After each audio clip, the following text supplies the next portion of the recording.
January is starting out strong for new book releases. I'm going to share 10 Black books that are coming out in January. If you are starting your reading list for the new year, this list is for you. My name is Raquel. I talk about all things Black books. Welcome and welcome back. Let's get into this list. The first book is Seven Daughters of Dupree. It's by Nikisha Elise Williams. It comes out on January 27th. It says, from the two-time Emmy Award-winning producer and host of the Black and Published podcast comes a sweeping multi-generational epic following seven generations of Dupree women as they navigate love, loss, and the unyielding ties of family in the tradition of homegoing and the love songs of W.E.B. Du Bois. It's 1995, and 14-year-old Tati is determined to uncover the identity of her father. But her mother, Nadia, keeps her secrets close, while her grandmother, Gladys, remains silent about the family's past, including why she left Land's End, Alabama in 1953. As Tati digs deeper and she uncovers the legacy of family secrets, where every generation of Dupree women has posed more questions than answered. From Juby in 1917, whose attempt to pass for white ends when she gives birth to Ruby, to Ruby's fiery lust for Samson in 1934 that leads to a baby of her own, to the night in 1980 that's changed Nadia's future forever. The Dupree women carry the weight of their heritage, bound by a mysterious malediction that means that they will only give birth to daughters. The Dupree women confront a legacy of pain, resilience, and survival that began with enslaved ancestor who risked everything for freedom. The Seven Daughters of Dupree masterfully weaves together themes of generational trauma, Black women's resilience, and unbreakable familial bonds, echoing the literacy of power. The 12 Tribes of Patty by Anya Mathis. Nikisa Elise Williams delivers a feminist literary fiction that explores the ripple effects of actions, secrets, and love through seven generations of Black women. That one sounds really good. I'm definitely interested in that one. The next one is With Love from Harlem by Rashonda Tate, and it comes out on January 27th. Just for the simple fact that it's by Rashonda Tate, I'm interested. It says, from the Queen of Sugar Hill, author Rashonda Tate, a new novel inspired by beloved Harlem jazz performer Hazel Scott, and the equal parts exhilarating and tumultuous relationship that changed the course of her life. Harlem, 1943. At just 23, Hazel Scott is a woman on fire, a jazz prodigy, a glamorous film star, and a fierce advocate for civil rights. She's breaking barriers and refusing to play by the rules. Then Adam Clayton Powell Jr. walks into her life, Harlem's most electrifying preacher turned politician. Adam is as bold and unyielding as Hazel, charismatic, powerful, and married. This kicks off a decade-long relationship that propels them into the center of a political and cultural revolution. As Hazel's star rises, Adam takes the national stage in Congress, and the couple becomes the toast of the country. But when their affair turns into a marriage behind the glamorous facade of a battlefield of egos, ambition, and sacrifice. Forced to choose between her music and her family, Hazel must decide what she's willing to lose and what she refuses to give up. Set against the pulsing backdrop of 20th century Harlem and featuring icons like Billie Holiday, Langston Hughes, and James Baldwin. With Love from Harlem is a sweeping, emotionally charged romantic drama, rich with historical detail. Rashonda Tate delivers a powerful portrait of love, art, and the price of being unforgettable. Yes, that's a definite yes. Next, we have If I Ruled the World by Amy Dubois Barnett, comes out on January 27th. It says a fast paced, juicy debut novel that peeks behind the curtain at the cutthroat world of hip hop music and the glamorous magazine scene in the late 1990s, written by the ultimate insider. It's 1999, and Nikki Rose is the only black editor on staff of a prestigious fashion magazine she once thought she'd be the ticket, which would once be her ticket to becoming a respected editor in chief. But after being told one too many times by her boss that black girls don't sell magazines, she quits to take over Sugar, a struggling hip hop music and lifestyle magazine with untapped potential. Thrown into an entirely new world of wealth, decadence, and debauchery, Nikki has just 6 months to save Sugar and her own dreams. As she pulls all nighters at the office and parties with New York's most influential bad boys, Nikki must prove she has what it takes to lead. But her most dangerous challenge is evading Alonzo Griffith. In her, uh, but her most dangerous challenge is evading Alonzo Griffith, her very married, very powerful ex-lover and former boss, who is determined to destroy her and Sugar. Along the way, Nikki leans on a circle of loyal friends and navigates unexpected romance that forces her to reckon with what and who she truly wants. If I Rule the World is a smart, utterly immersive journey through one of the most dynamic eras in pop culture history. A story of ambition, friendship, love, and finding your own voice. Next, we have On Sunday She Picked Flowers by Yaya Schofield. It comes out on January 27th as well. A ferociously talented writer, Schofield writes with insight, beauty, and the wildness of real art. Victor Lavelle, author of Lone Woman, is in this sinister and surreal Southern Gothic debut. A woman escapes into an uncanny woods of southern Georgia and must contend with ghosts, haunts, and most dangerous of all, the truth about herself. When Judith Rice fled her childhood home, she thought she'd serve she thought she'd severed her abusive mother's hold on her. She didn't have a plan or a destination, just a desperate need to escape. Dawn the forests of southern Georgia, Jude finds shelter in a house as haunted by its violent history as she is by her own. Jude embraces the eccentricities of the dilapidated house, soothing its ghosts and haunts, honoring its blood-soaked land, and over the next 13 years, Jude blossomed from her bitter beginnings into a wise woman, a healer. But her hard-won peace is threatened when an enigmatic woman shows up on her doorstep. The woman is beautiful but unsettling, captivating but uncanny. Ensnared by her desire for this stranger, Jude is caught off guard by the brutal urges suddenly simmering beneath her skin. As the woman stirs up memories of her escape years ago, Jude must confront the cause of violence rooted in her bloodline.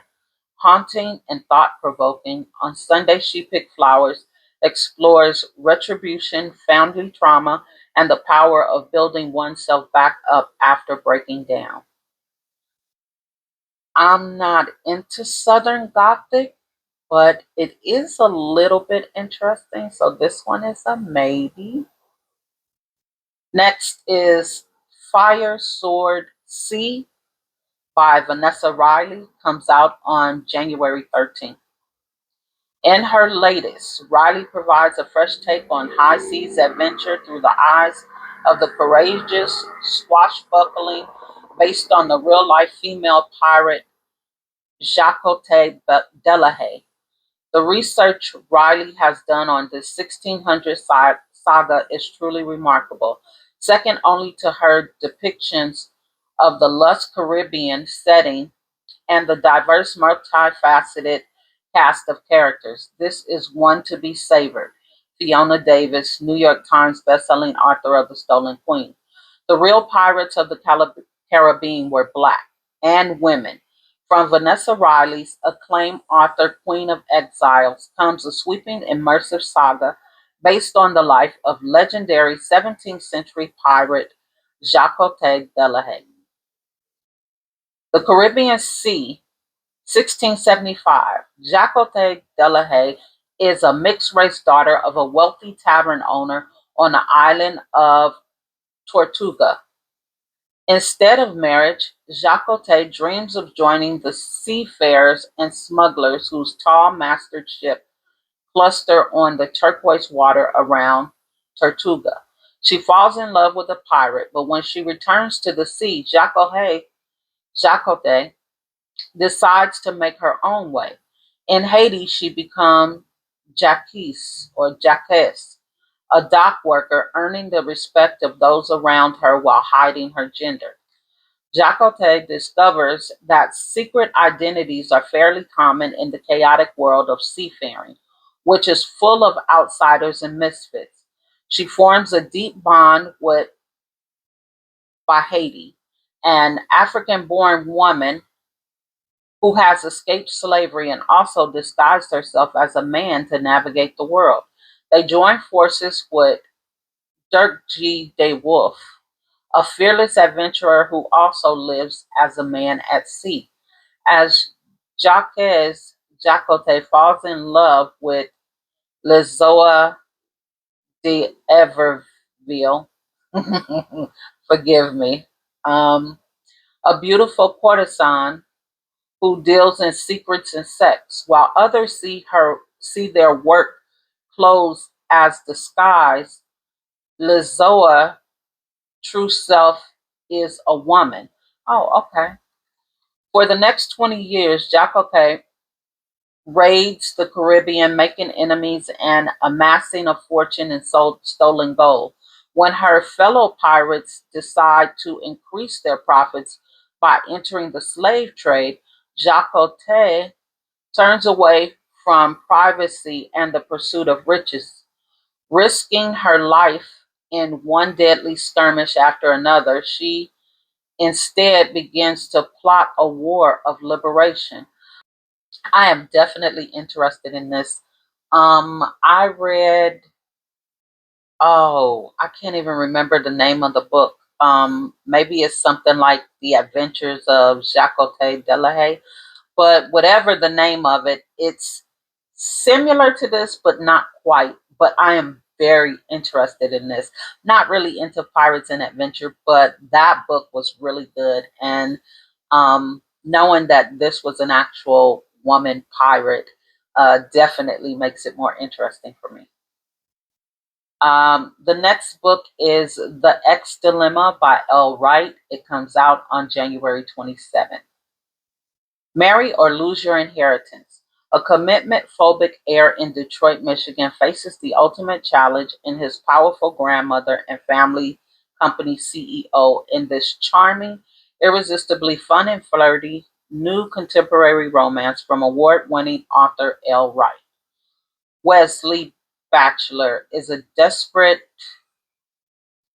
Wesley Batchelor is desperate for an image reboot. Stat: a mysterious social media influencer keeps revealing his many reckless romantic liaisons, putting everything Wesley has worked so hard for at stake. Worse, he's in deep trouble with his grandmother and Bachelor Enterprise boss. Joyce has one and only true cheerleader. Oh, his one and only true cheerleader. So he's stunned and relieved when his gorgeous ex, private detective Albany Keys, is recruited to track down the leaker. All Wes has to do is keep a cool head, professional distance. Oh, all Wes has to do is keep a cool head and professional distance. Easy, right? Until the incendiary passion between him and Albany suddenly reignites, and he realizes he wants more from her, just like always. For Joyce's sake, Albany reluctantly accepts the assignment to aid West. After all, she needs the money to regroup after a disastrous divorce. But this time, she's going to call the shot.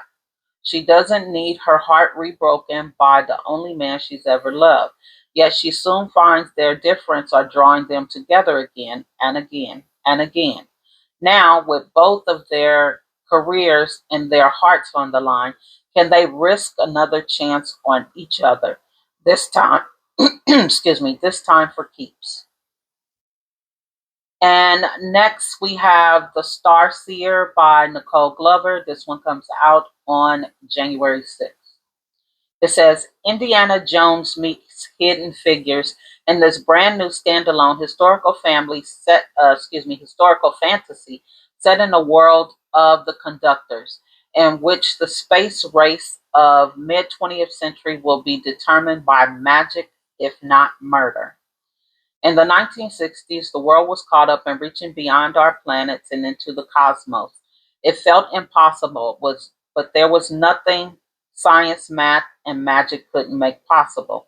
The race to space was on, and the moon was what everyone had their eyes on, including Cynthia Rhodes, a brilliant arcane engineer at NASA Answorth Research Lab. Talented in math and magic, she hosts a magical education show, a job she took mostly for a chance to regularly see the dashing Theodore Danner, a professor of arcane archaeology. She is also an amateur sleuth, something that has run in her family for generations. When a cursed museum curator nearly interrupts a broadcast of their show, Cynthia finds an eager sleuthing partner in Theo.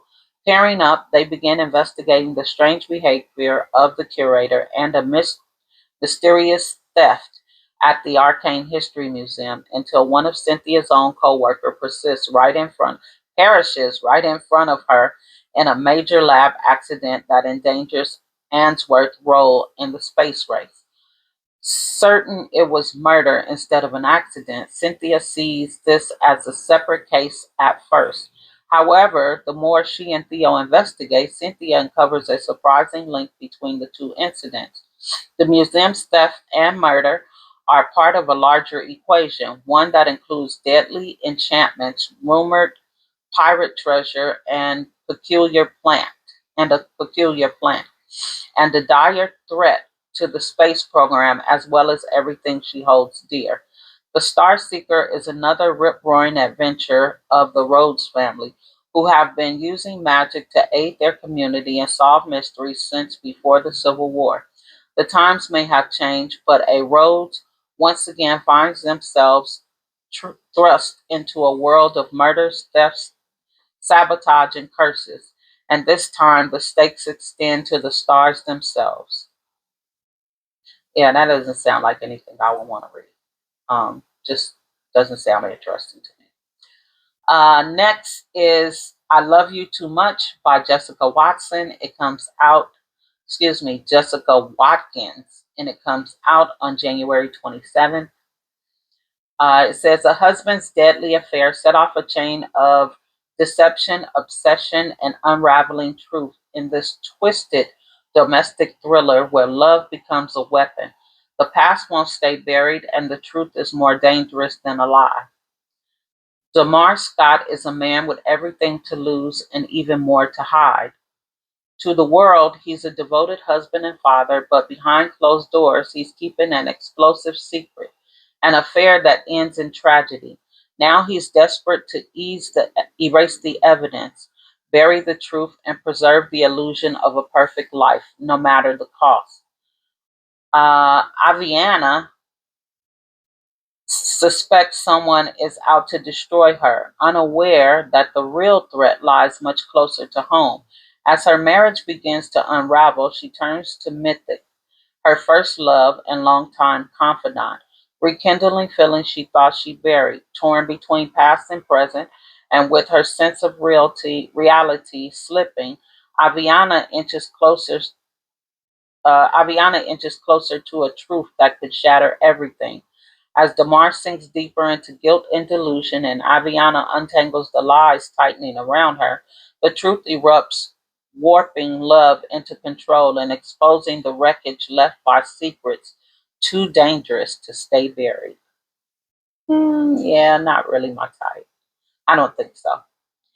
Um, Next, there is Birthing Pains by Denise Rayner. Comes out on January 6th. It says it's 1988, fresh out of residency training. Dr. Laura Hampton is determined to modernize obstetrics care in rural Stevens County, North Carolina. The challengers are many, not simply the residents, to her uppity North Negro aggressiveness from physicians at the county's hospital. She's also fighting to demonstrate that African Americans are unshakable, intelligent, and sensitive three-dimensional people to a world that sees them as anything but. Always an outsider, Laura always struggles to fashion a comfortable life for her children and Jewish husband Aaron in a small town not far removed from the customs of the Jim Crow South. Her clinical work is hampered by the dire poverty, the Permides, her yeah, I don't know. Permides. Her patients live in insufficient resources to serve them. Laura's self confidence is shaken as she stumbles from one situation to another, an emotional turmoil that threatens to upend her marriage. As she struggles to regain her footing, she is forced to re examine her attitudes about the people she serves, the way she interacts with them, and how she can carry those lessons into the future that she plans in academic medicine. Um, I don't know. Let me read it again. Um, it's interesting. It's a maybe. Next, we have Love on Board by Aries Sky. Comes out on January 27th. When a guarded divorce and a love wiry mogul crosses path on a singles cruise, a pact to keep things platonic set sail towards a second chance neither of them is ready for. Uh, Aquila Richards Oliver has the life many envy, a high profile husband, two beautiful sons, and a seemingly perfect role as a wife, mother, and big sister.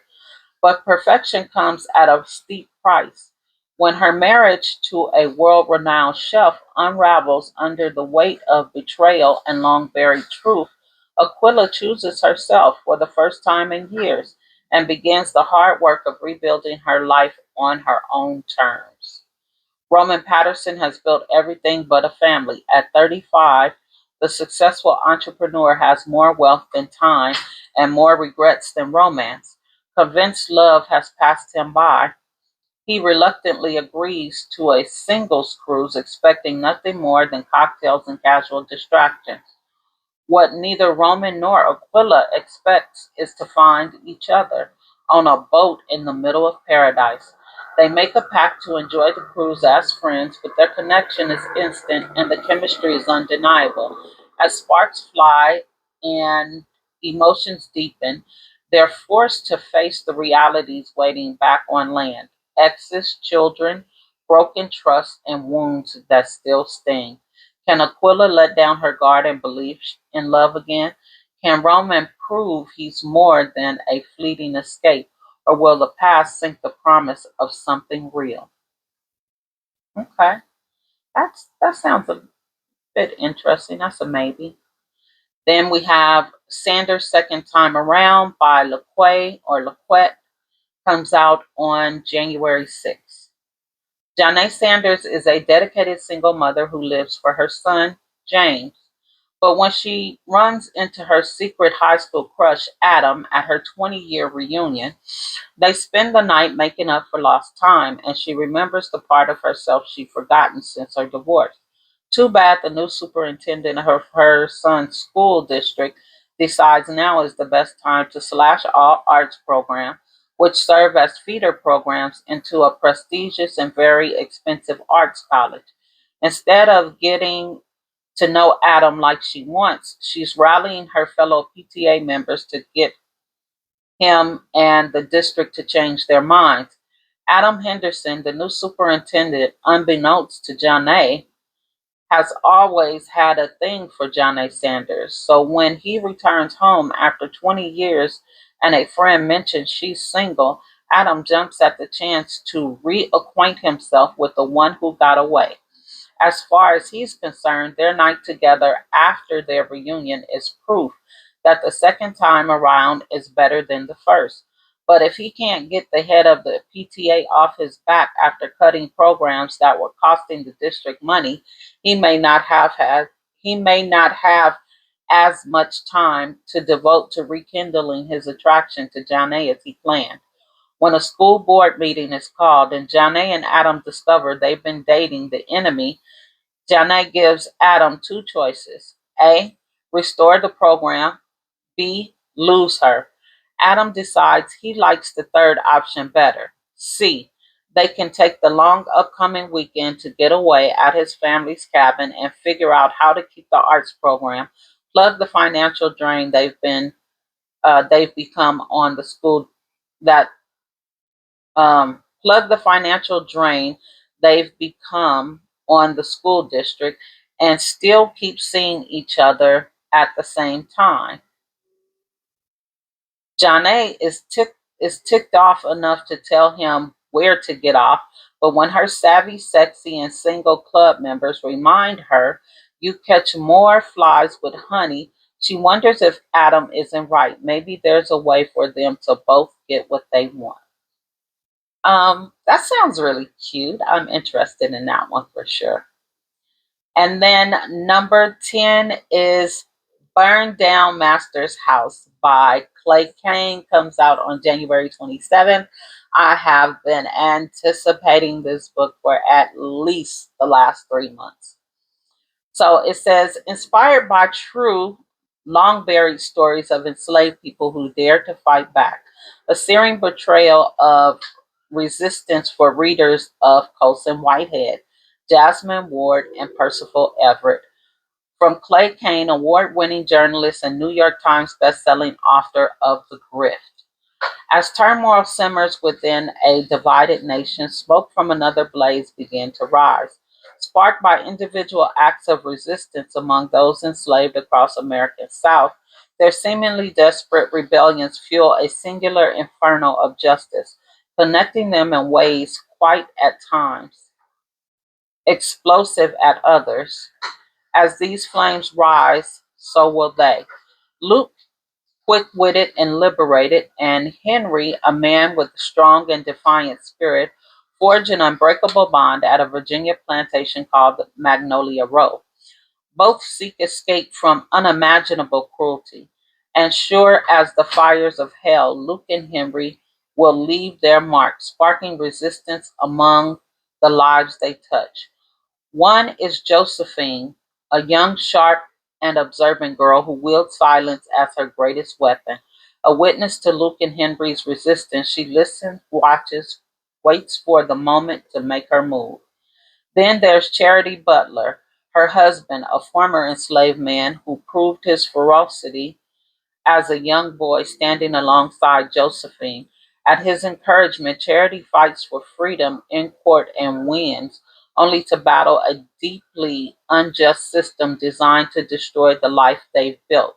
And finally, there's Nathaniel, who ruthlessly exploits other black people and mirrors the cruelty of the white men who, like him, are enslavers, a perversion of the system of slavery. His fragile and contradictory rule will become a catalyst of its own, inspired by true stories of profoundly courageous men and women who dare to fight back. Burn Down Master's House is a singular tour de force of a novel, breathtaking in scope, compassion, and a timelessness that speaks powerfully to our present era. I have been waiting for that book for I don't know how long. It's definitely been a couple of months. I saw it and I was like, Burn Down Master's House. But I think I read the synopsis a while back, but I didn't remember it until just now. I just keep seeing the picture of it. Anyway, so it looks like I'm interested in maybe about six of these books. The other four, not so much. Let me know if any of these books you find interesting. Do you think you're going to read any of them? And if you enjoyed the video, don't forget to leave a thumbs up. And until next time, see you soon.